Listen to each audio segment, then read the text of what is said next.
श्रीमद्भागवत चतुस्कंद चतुर्विशोऽध्याय। पृथु की वंश परंपरा और प्रचेताओं की भगवान रुद्र का उपदेश। श्री मैत्रेय जी कहते हैं, विदुर जी महाराज पृथु के बाद उनके पुत्र परम यशस्वी विजितासु राजा हुए। उनका अपने छोटे भाइयों पर बड़ा स्नेह था, इसलिए उन्होंने चारों को एक एक दिशा का अधिकार सौंप दिया। राजा विजितासु ने हरजस्सु को पूर्व, धूम्रकेश को दक्षिण, वृक को पश्चिम और द्रविण को उत्तर दिशा का राज्य दिया।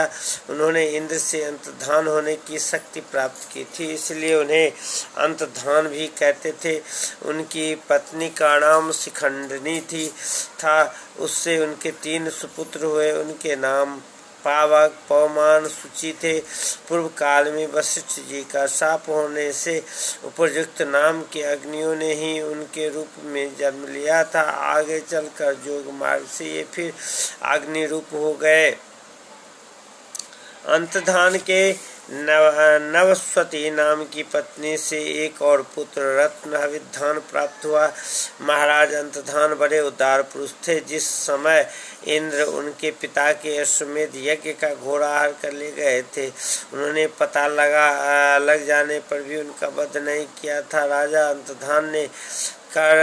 अंतधान ने कर लेना, दंड देना, जुर्माना वसूल करना आदि कर्तव्यों को बहुत कठोर एवं दूसरों के लिए कष्टदायक समझकर एक दीर्घकालीन यज्ञ में दीक्षित होने के बहाने अपना राजकाज छोड़ दिया और यज्ञ कार्य में लगे रहने पर भी उन आत्मज्ञानी राजा ने भक्त भयभंजन पूर्णतम परमात्मा की आराधना करके सुदृढ़ समाज के द्वारा भगवान के दिव्य लोक को प्राप्त किया।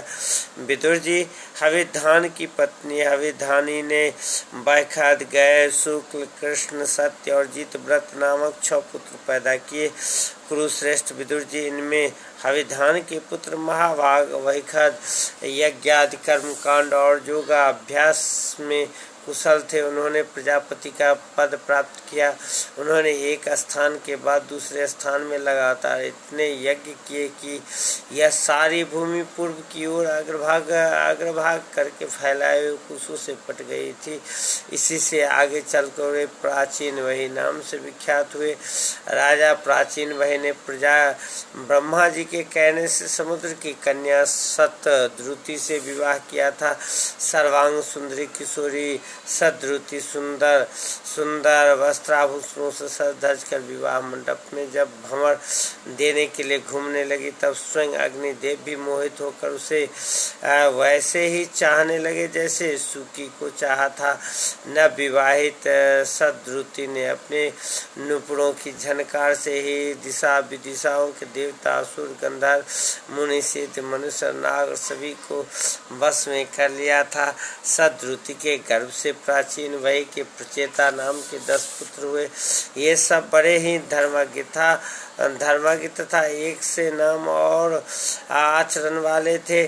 जब पिता ने उन्हें संतान उत्पन्न करने का आदेश दिया, तब उन सब ने तपस्या करने के लिए समुद्र में प्रवेश किया, जहाँ 10,000 वर्ष तक तपस्या करते हुए उन्होंने तप का फल देने वाले श्री हरि की आराधना की। घर से तपस्या करने के लिए जाते समय मार्ग में श्री महादेव जी ने उन्हें दर्शन देकर कृपा पूर्वक जिस तत्व का उपदेश दिया था, उसी का वे एकाग्रता पूर्वक ध्यान, जप और पूजन करते रहे। विदुर जी ने पूछा, ब्राह्मण, मार्ग में प्रचेताओं का श्री महादेव जी के साथ किस प्रकार समागम हुआ और उन पर प्रसन्न होकर भगवान शंकर ने उन्हें क्या उपदेश किया, वह सारयुक्त बात आप कृपा करके मुझसे कहिए। महर्षि ब्रह्म ऋषि शिव जी के साथ समागम होना तो देहधारियों के लिए बहुत कठिन है।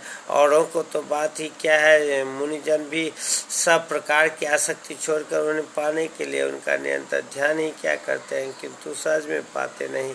यद्यप भगवान शंकर आत्माराम है, उन्हें अपने लिए न कुछ करना है न पाना, तो भी इस लोक सृष्टि की रक्षा के लिए वे अपनी घोर रूपा शक्ति शिवा के साथ सर्वत्र विचरते रहते हैं।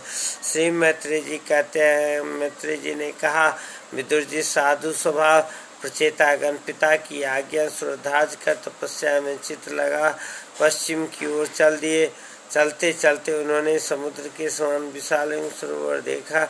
वह महापुरुषों के चित्त के समान बड़ा ही स्वच्छ था और उसमें रहने वाले मत्स्य जल जीव भी प्रसन्न जान पड़ते थे।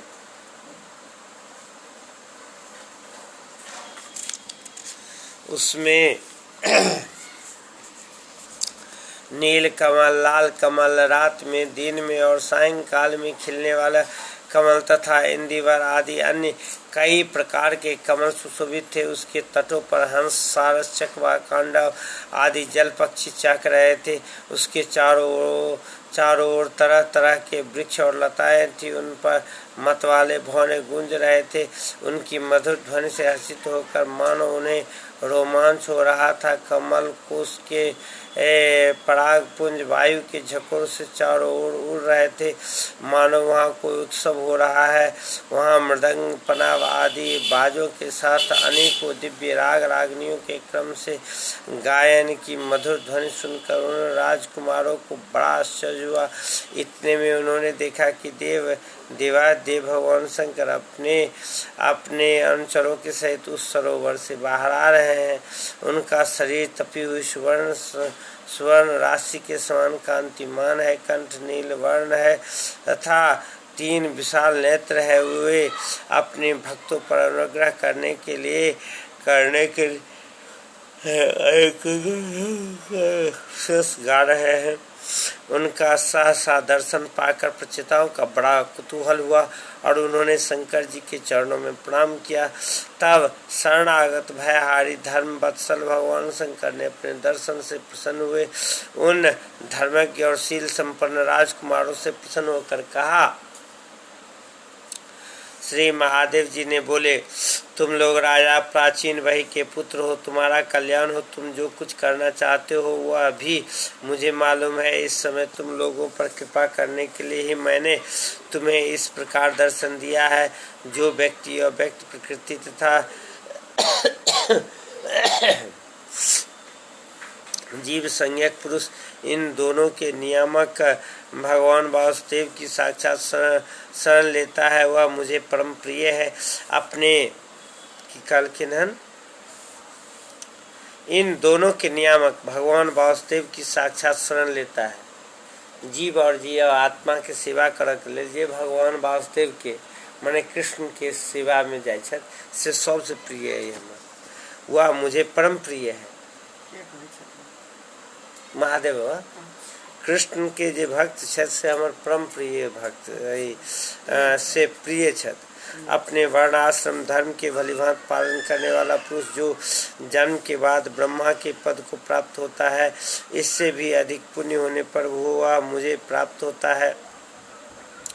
भगवान का अनन्य भक्त है वह तो मृत्यु के बाद ही सीधे भगवान विष्णु के उस सर्व प्रपंचातीत परम पद को प्राप्त हो जाता है। उसे जिसे रुद्र में स्थित मैं तथा अन्य अधिकारी के देवता अपने अपने अधिकार की समाप्ति के बाद प्राप्त करेंगे। तुम लोग भगवत भक्त होने के नाते मुझे भगवान के समान ही प्यारे हो।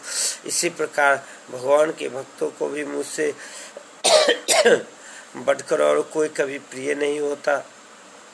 अब मैं तुम्हें एक बड़ा ही पवित्र मंगलमय कल्याणकारी स्तोत्र सुनाता हूँ। इसका तुम लोग शुद्ध भाव से जप करना। श्री मैत्री जी कहते हैं, तब नारायण परायण करुणा हृदय भगवान शिव ने अपने सामने हाथ जोड़े खड़े हुए उन राजपुत्रों को यह स्तुति सुनाई। भगवान रुद्र स्तुति करने लगे, भगवान आपका उत्कर्ष उच्च कोटि के आत्मज्ञानियों के कल्याण के लिए, निजानंद लाभ के लिए है। उससे मेरा भी कल्याण हो। आप सर्वदा अपने निरतिशय परमानंद स्वरूप में ही स्थित रहते हैं। ऐसे सर्वात्मा के आत्मा स्वरूप आपको नमस्कार है। आप पद्मनाभ समस्त लोकों के आदि कारण है। भूत सूक्ष्म तन्मात्रा इंद्रियों के नियंता शांत एक रस स्वयं प्रकाश वासुदेव चित्त के अधिष्ठाता भी आप ही हैं। आपको नमस्कार है। आप ही सूक्ष्म अव्यक्त अनंत मुखाग्नि के द्वारा संपूर्ण लोकों का संहार करने वाले अहंकार के अधिष्ठाता शंकर तथा जगत के प्रकृष्ट ज्ञान के उद्गम स्थान बुद्धि की अधिष्ठाता प्रद्युम्न है। आपको नमस्कार है। आप ही इंद्रियों के स्वामी मन अस्तित्व के अधिष्ठाता भगवान अनिरुद्ध है। आपको बार बार नमस्कार है। आप अपने तेज से जगत को व्याप्त करने वाले सूर्य देव हैं। पूर्ण होने के कारण आप में वृद्धि और क्षय नहीं होता। आपको नमस्कार है। आप स्वर्ग और मोक्ष के द्वारा तथा निरंतर पवित्र हृदय में रहने वाले हैं। आपको नमस्कार है। आप ही सुवर्ण रूप वीर से युक्त और चतुर्होत्र कर्म के साधन तथा विस्तार करने वाले अग्निदेव हैं। आपको नमस्कार है। आप पितर और देवताओं के पोषक सोम है तथा तीनों वेदों के अधिष्ठाता है। हम आपको नमस्कार करते हैं। आप ही समस्त प्राणियों को तृप्त करने वाले सर्वरस जल रूप है। आपको नमस्कार है। आप समस्त प्राणियों के देह पृथ्वी और विराट स्वरूप है तथा त्रिलोकी का रक्षा करने वाले मानसिक इंद्रिय एक शारीरिक और शक्ति स्वरूप वायु आपको आपको नमस्कार है। आप ही अपने गुण शब्द के द्वारा समस्त पदार्थों का ज्ञान कराने वाले तथा बाहर भीतर का भेद करने वाले आकाश है तथा आप ही महान पुण्यों से प्राप्त होने वाले परम तेजो में स्वर्ग वैकुंठ आदि लोक है। आपको पुनः पुनः नमस्कार है। आप पितृलोक की प्राप्ति कराने वाले प्रवृत्ति कर्म रूप और देवलोक की प्राप्ति के साधन निवृत्ति कर्म रूप है तथा आप ही अधर्म के फलस्वरूप दुखदायक मृत्यु है। आपको नमस्कार है। नाथ आप ही पुराण पुरुष तथा सांख्य और योग के अधीश्वर भगवान श्री कृष्ण है। आप सब प्रकार की कामनाओं की पूर्ति के कारण साक्षात मंत्र मूर्ति और महान धर्म स्वरूप है। आपको ज्ञान शक्ति किसी भी प्रकार कुंठित होने वाले नहीं है। आपको नमस्कार है। आप ही कर्ता कारण और कर्म तीनों शक्तियों के एकमात्र आश्रय हैं। आप ही अहंकार के अधिष्ठाता देव रुद्र है। आप ही ज्ञान और क्रिया स्वरूप है तथा आपसे ही पराय पश्यंती मध्यमा और आखिरी चार प्रकार की वाणी की अभिव्यक्ति होती है। आपको नमस्कार है। प्रभु हमें आपको दर्शनों की अभिलाषा है, अतः आपके भक्तजन जिसका पूजन करते हैं, जो आपके निज जनों के अत्यंत प्रिय हैं, अपने उस अनूप रूप की आप हमें झांकी कराइए। आपका वह रूप अपने गुणों से समस्त इंद्रियों को तृप्त कराने वाले हैं। वह वर्षाकालीन मेघ के समान स्निग्ध श्याम और सुवर्ण सौंदर्य का सार सर्वस्व है। सुंदर चार विशाल भुजाएं, महामनोहर मुखारविंद, कमल के समान नव नेत्र, सुंदर भुहें, सुगर नाच का मनमोहनी दंत पक्ति, अमोल कपोल युक्त मनोहर मुखमंडल, शोभाशाली महान कर्ण जुगल प्रीति पूर्ण उन्मुक्त हास्य, तिरछी चितवन, काली काली घुंघराली के कमल कुसुम के समान,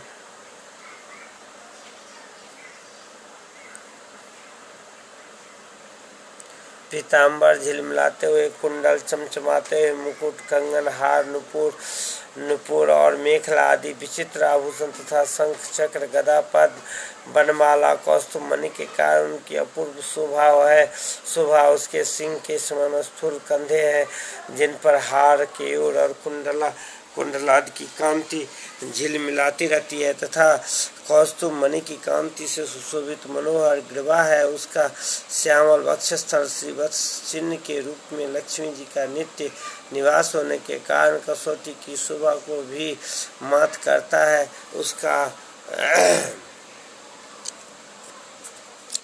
पत्ते के समान सुडोल उधर श्वास के आने जाने से हिलाता हुआ बड़ा ही मनोहर जान पड़ता है। उसमें जो भंवर के समान चक्करदार नाभि है, वह इतनी गहरी है कि उससे उत्पन्न हुआ यह विश्व मानो फिर उसी में लीन होता जाता है। श्याम वर्ण कटिभाग में पीताम्बर और सुवर्ण की मेखला शोभायमान है। समान और सुंदर चरण, पिंडली, जांग और घुटनों के कारण आपका दिव्य विग्रह बड़ा ही सुघर बार जान पड़ता है। आपके चरण कमलों की शोभा शरद ऋतु के कमल दल की कांति की भी तिरस्कार करती है। उनके नखों से जो प्रकाश निकलता है वह जीवों का हृदयाकांतकारी तत्काल नष्ट कर देता है। हमें आप कृपा करके भक्तों का भयहारी एवं आश्रय स्वरूप उसी रूप का दर्शन कराइए। जगत गुरु, हम अज्ञानावृत प्राणियों की अपनी प्राप्ति का मार्ग बतलाने वाले आप ही हैं, हमारे गुरु हैं। प्रभु, चित्त शुद्धि की अभिलाषा रखने वाले पुरुषों को आपके इस रूप का निरंतर ध्यान करना चाहिए। इसकी भक्ति स्वधर्म का पालन करने वाले पुरुषों को अभय करने वाले हैं। स्वर्ग का शासन करने वाले इंद्र भी आपको ही पाना चाहता है तथा विशुद्ध आत्मज्ञानियों की गति भी आप ही है। इस प्रकार आप सभी देहधारियों के लिए अत्यंत दुर्लभ है। केवल भक्तिमान पुरुष ही आपको पा सकते हैं। सत्पुरुषों के लिए भी दुर्लभ अनन्य भक्ति से भगवान को प्रसन्न करके, जिनके प्रसन्नता किसी अन्य साधन से दुसाध्य है, ऐसा कौन होगा जो उनके चरण का चरण तल के अतिरिक्त और कुछ चाहेगा। जो काल अपने अदम्य उत्साह और पराक्रम से फरकती हुई भवों के इशारे से सारे संसार का संहार कर डालता है, वह भी आपके चरणों की शरण में गए हुए प्राणी पर अपना अधिकार नहीं मानता। ऐसे भगवान के प्रेमी भक्तों को यदि आधे क्षण के लिए भी समागम हो जाए तो उसके सामने मैं स्वर्ग और मोक्ष को कुछ भी नहीं समझता। फिर मर्तज लोग, तुच्छ लोग भोगों को तो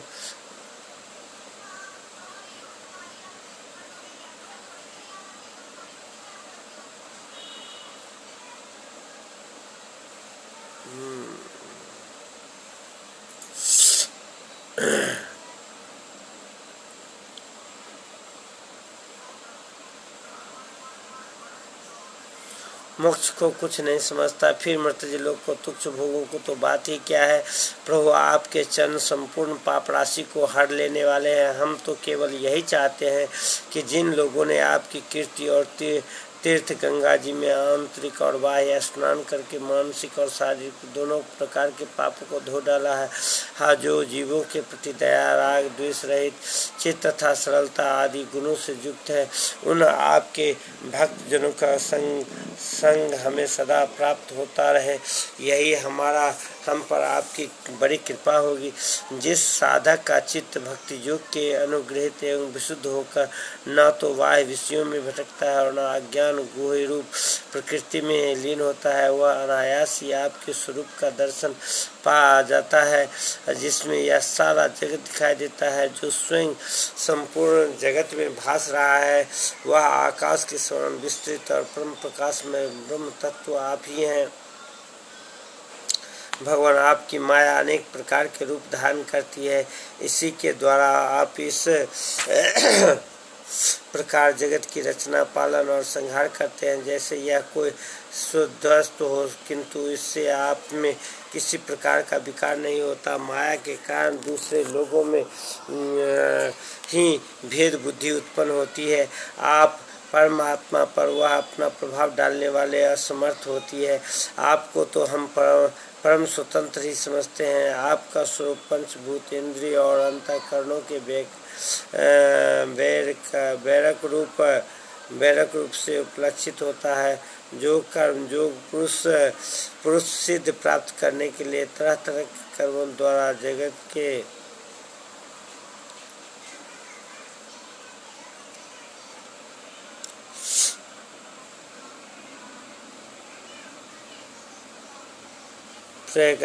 आपको परम स्वतंत्र ही समझते। आपका स्वरूप पंचभूत, इंद्रिय और अंतःकरण के प्रेरक रूप से उपलक्षित होता है। जो कर्म योगी पुरुष सिद्ध प्राप्त करने के लिए तरह तरह के कर्मों द्वारा आपके इस सगुण साकार स्वरूप का श्रद्धा पूर्वक बलवंत पूजन करते हैं, वे ही वेद और शास्त्रों के सच्चे मर्मज्ञ है। प्रभु, आप ही अद्वितीय आदि पुरुष है। सृष्टि के पूर्व आपकी माया शक्ति सोई रहती है, फिर उसी के द्वारा सत्व, रज और तम रूप गुणों का भेद होता है। इसके बाद उन्हीं गुणों से महतत्व, अहंकार व आकाश, वायु, अग्नि, जल, पृथ्वी, देवता, ऋषि और समस्त प्राणियों से युक्त इस जगत की उत्पत्ति होती है।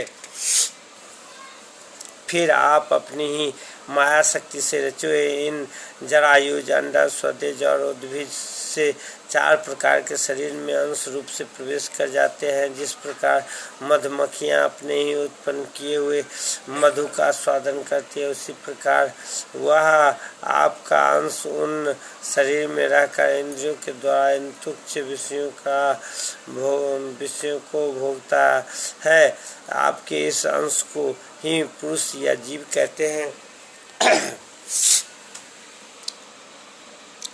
प्रभु, आपका तत्व ज्ञान प्रत्यक्ष से नहीं अनुमान से होता है। प्रलय काल उपस्थित होने पर काल स्वरूप आप ही अपने प्रचंड प्रलय काल उपस्थित होने पर काल स्वरूप आप ही अपने प्रचंड एवं असहाय वेग से पृथ्वी आदि भूतों को अन्य भूतों से विचलित कराकर समस्त लोगों का संहार कर देते हैं। जैसे वायु अपनी असहनीय प्रचंड झोंकों से मेघों को द्वारा ही मेघों को तितर बितर करके नष्ट कर डालती है।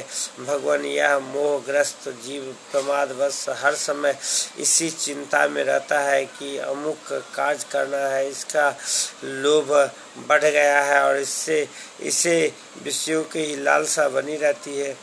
किंतु आप सदा ही सजग रहते हैं। भूख से जीव लपलपाता हुआ सर्प जैसे चूहे को चट कर जाता है, उसी प्रकार आप अपने काल स्वरूप से उसे सहसा लील जाते हैं। आपकी अवहेलना करने के कारण अपनी आयु को व्यर्थ मानने वाले ऐसा कौन विद्वान होगा जो आपके चरण कमलों को विसारेगा। इसकी पूजा तो काल की आशंका से ही हमारे पिता ब्रह्मा जी और शंभु आदि 14 मनुओं से भी बिना कोई विचारे किए केवल श्रद्धा से ही की थी। ब्राह्मण, इस प्रकार सारा जगत रुद्र रूप काल के भय से व्याकुल है। अतः परमात्मा इस तत्व को जानने वाले हम लोगों को तो इस समय आप ही सर्वथा भय शून्य आश्रय है। राजकुमारों, तुम लोग विशुद्ध भाव से स्वधर्म का आचरण करते हुए भगवान में चित्त लगाकर मेरे कहे हुए इस स्तोत्र का जप करते रहो। भगवान तुम्हारा मंगल करेंगे। तुम लोग अपने अंतःकरण स्थित उन सर्वभूता अंतर्जामी परमात्मा श्री की बार बार स्मरण चिंतन करते हुए पूजन करो। मैंने तुम्हें यह जोगादेश नामक स्तोत्र सुनाया है। तुम लोग इसे मन से ध्यान कर मुनि व्रत का आचरण करते हुए इसका एकाग्रता से आदर पूर्वक अभ्यास करो। इस स्तोत्र पूर्व काल में जगदुई स्थार के इच्छुक प्रजापतियों के प्रति भगवान ब्रह्मा जी ने ब्रह्मा जी प्रजा उत्पन्न करने की इच्छा वाले हम भृगु आदि अपने पुत्रों को सुनाया था। जब हम प्रजापतियों का प्रजा का विस्तार करने की आज्ञा हुई, तब इसी के द्वारा हमने अपना अज्ञान निवृत्त करके अनेक प्रकार की प्रजा उत्पन्न की थी। अब भी भगवत परायण पुरुष इसका एकाग्र चित्त से नित्य प्रति जप करेगा, उसका शीघ्र ही कल्याण हो जाएगा। इस लोक में सब प्रकार के कल्याण साधनों में मोक्षदायक ज्ञान ही सबसे श्रेष्ठ है। ज्ञान नौका पर चढ़ा हुआ पुरुष अनायास ही इस दुस्तर संसार सागर को पार कर लेता है। यद्यपि भगवान की आराधना बहुत कठिन है, किंतु मेरे कहे हुए इस स्तोत्र को जो श्रद्धापूर्वक पाठ करेगा वह तो सुगमता से ही उनकी प्रसन्नता प्राप्त कर लेता है।